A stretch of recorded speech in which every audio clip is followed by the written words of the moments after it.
next speaker that's coming up has become a very close friend. Her name is Melba Belo. She's a former CPA. She's a certified financial planner right now, former university educator. And she's going to talk about financial freedom, passive income, and how you guys can do it from a different point of view. And I really want you to take some notes from her because she's awesome. She's a little nervous. She tells me backstage she's a little nervous. So what we want to do is we're going to make her feel very, very important and maybe even make her more nervous. Are you guys ready? All right, let's do this. 1, 2, 3. Melba Belo!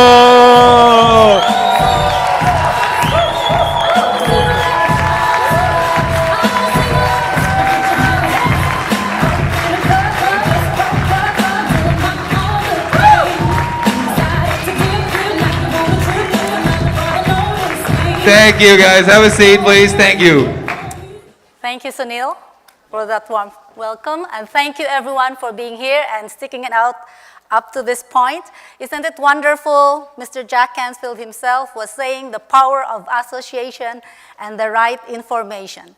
And part of that is giving my talk a little bit easier because some of the slides will talk about the power of association and right information. But here today, I'm going to talk about the 7 easy ways to grow your wealth and protect your lifestyle. But before I delve into that, I would like to tell a story, a very short story that happened that I read in a newspaper 3 months ago that says a gentleman in France inherited a house and discovered $3.5 million worth of gold on it. He became an instant millionaire. For most of us, the chances of becoming an instant millionaire may be slim or nil. But the good news is there is an easy way to build wealth. But how do we define wealth? Wealth is the total accumulated market value of all your assets and subtracting all your debts, which also translate to net worth. So this might be a different definition for the millionaire, but according to World Wealth Report, 3 cities in Canada has the highest household net worth: Calgary, Vancouver, and Toronto. There's 320,000 millionaires, and the definition was there is 1 million in US financial assets excluding principal residence. And that 320,000 is 1% of Canada's population. Would you like to know how many of those millionaires live in Toronto? Yes. 118,000, over a quarter of a million. So today, we've seen about 10 to 12 millionaires in this room. Hooray for that! And so, when we want to build wealth, we would like to follow the speakers previously mentioned, Jack Canfield, Bogdan. We would like to follow a method. What are they using or what are they doing so that we can duplicate? I am going to show you 3 easy tools, very easy, but we have to use it the way they do it. This is a disclaimer. I am a certified financial planner. I need to stay within my license. What I'm going to talk is general in nature. Don't take it out of context. If you need details, you can see me at my table. Building our knowledge and income, most of the speakers have already delved into that. The power of association, the people that give us change in perspective and ideas. And also, Bogdan and Shazad already mentioned about building passive income through appreciating assets. As for me, just for curiosity, I did an online home estimator. The value of my house has more than quadrupled. And we can observe that real estate really has an upward trend. So if we use the net worth meaning from the World Wealth Report, it is just more than 13 millionaires in this household using principal residence appreciation. And now to the best part. falling in love with CRA.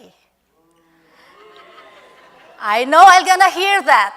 A lot of people have aversion to taxes. We stress and fear the things we do not know. But taxes is one of the best building tool to start your wealth building strategy, if not a best startup tool for those who are just starting up. The reason being is statistically 95% of the world's population are employees. In Canada, employment is the biggest source of income, and paying taxes is the biggest lifetime expense. So if paying taxes is the biggest deduction from your income, would you not like to know how to reduce taxes so that there's more money in your pocket to recycle back into your personal economy? And so how do we love taxes then? Even just the basic tax system. Use it to your advantage the way the wealthy and the millionaires do. Warren Buffett has two investing rules. Warren Buffett is a financial guru. Investing rule number 1 is don't lose money. Investing rule number 2, do not forget rule number 1. I have two tax planning rules. Rule number 1, do not miss out or lose out on any tax reduction opportunity. And rule number 2, do not forget rule number 1. We work with numbers. Numbers don't lie. They are very unemotional. It is better to concentrate more on tax planning than investment planning because investment planning, you're predicting the future. Tax planning, you'll already earned that income. Even before your taxes, and we know April 30 is coming up, that's the deadline for your tax filing. Even before you file your taxes, CRA already knows how much you've earned. And sorry to disappoint you, Mr. Jack Canfield, we cannot cancel our subscription with CRA. How do we reduce taxes? Some say there's 3 Ds or 4 Ds.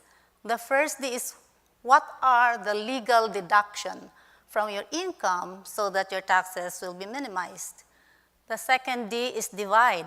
How do you divide your income? The third D is defer. How do we postpone the income? And the last D is discount. I don't want to pay full price. The Financial Post in June 2016 released an issue where it says the Canadian parents will pass on $750 billion to their children in the next decade. That is the largest intergenerational transfer of wealth. Question for you, millionaires and soon-to-be millionaires, do you have an inheritance tax strategy? Let me go back to that gentleman in France who inherited the house and the $3.5 million worth of gold.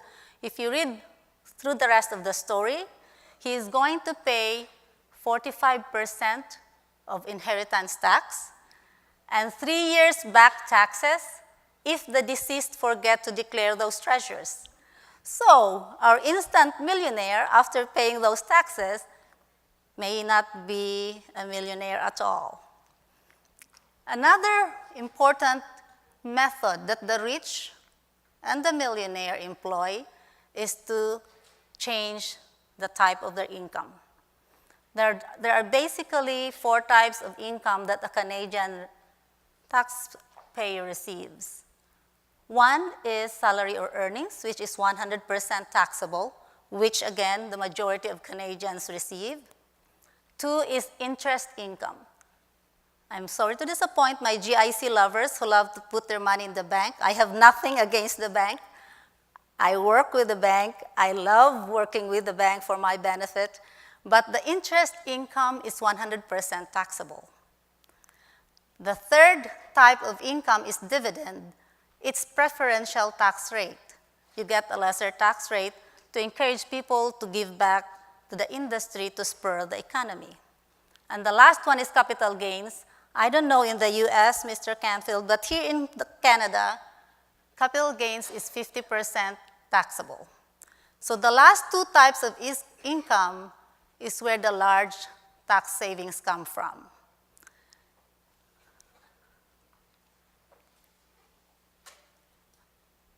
Have you heard the saying, you cannot eat your cake and have it too? With registered money, you can. The reason being, the government encourages you to save for retirement. In so doing, that amount is deducted for dollar from your income. Based on Statistics Canada and what Bogdan earlier mentioned, the average salary of a Canadian is about $50,000 or $953 per week. Using the RSP, which is 18%, is about $9,000. $50,000 in Ontario, your taxes payable is about $8,300, which brings you to about 29% marginal tax rate. If you invest the $9,000 for the 6% for the next 34 years, you will be a millionaire just from that account alone. So for those 21-year-olds who came up front, or any 31-year-old in this crowd, if you just consistently maximize your RRSP, earning 6%, by the time you're 65, you have your first million. But that's just the deduction portion. How about the deferral? Since the money is growing, compounding inside the account, and the tax is deferred, that's where the tax savings or the growth comes in. But if RRSP is such a good plan, how come Morningstar reported in February this year that only 1 in 5 Canadians will buy RRSP? First reason, lack of education or information. And the second reason, there's no money. That brings me to my second tool, OPM, other people's money. And the rest of the other speakers also mentioned about that.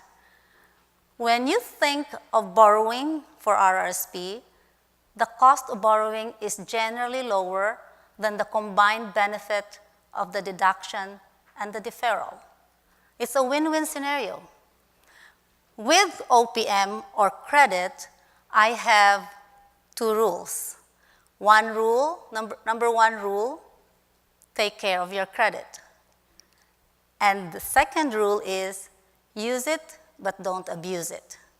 So credit is very powerful, especially even for non-registered money. Bogdan, was it Bogdan or Shazad? I'm sorry, I get confused. Using home equity line of credit. That's a very powerful tool, but we have to be careful about it as well.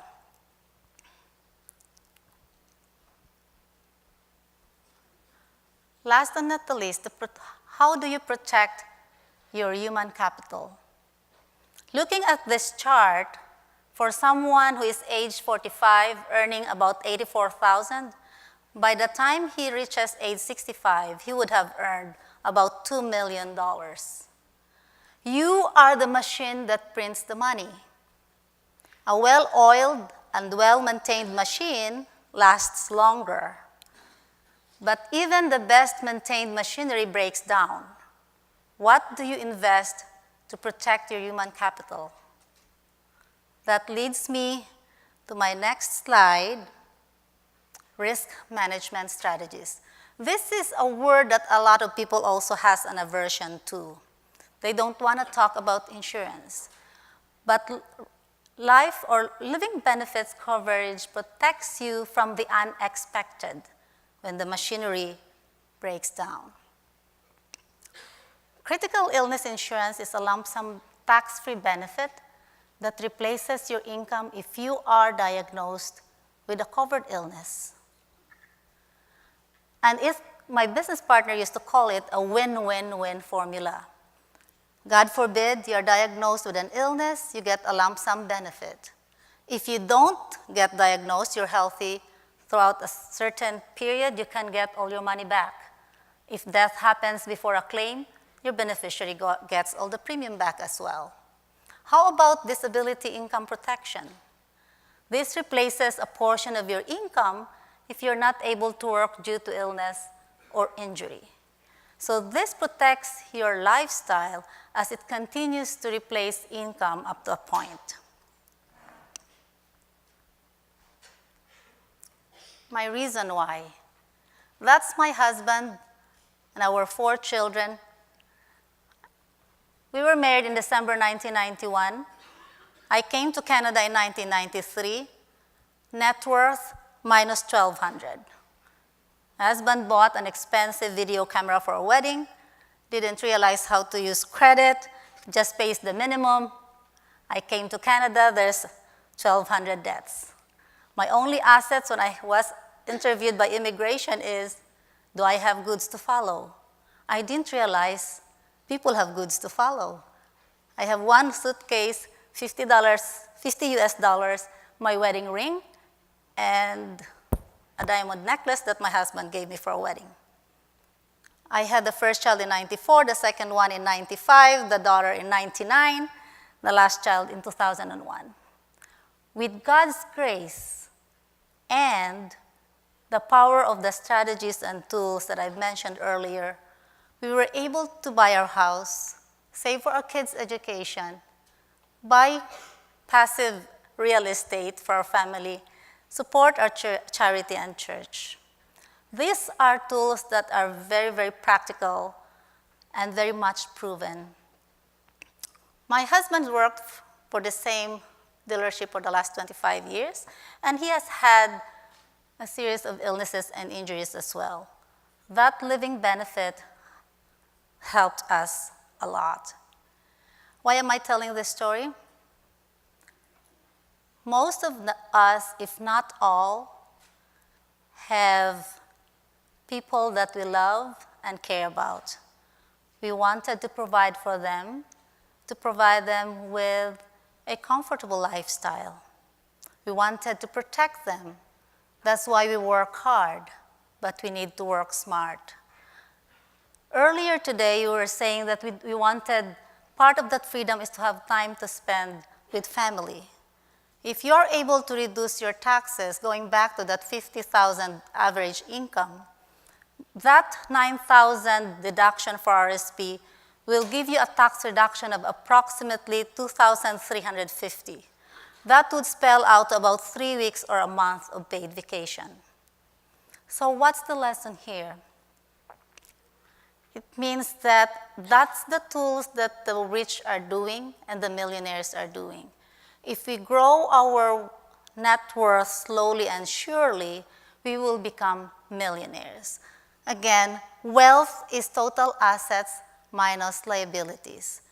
Considering the appreciation of your principal assets, I could assume that a large number of these people in this group are already millionaires. So if you have any more details that you want to ask me of, I'm happy to explain details of those strategies. You can see me at my table over there, and I'd be willing to answer your questions. Thank you. All right, let's give her a hand.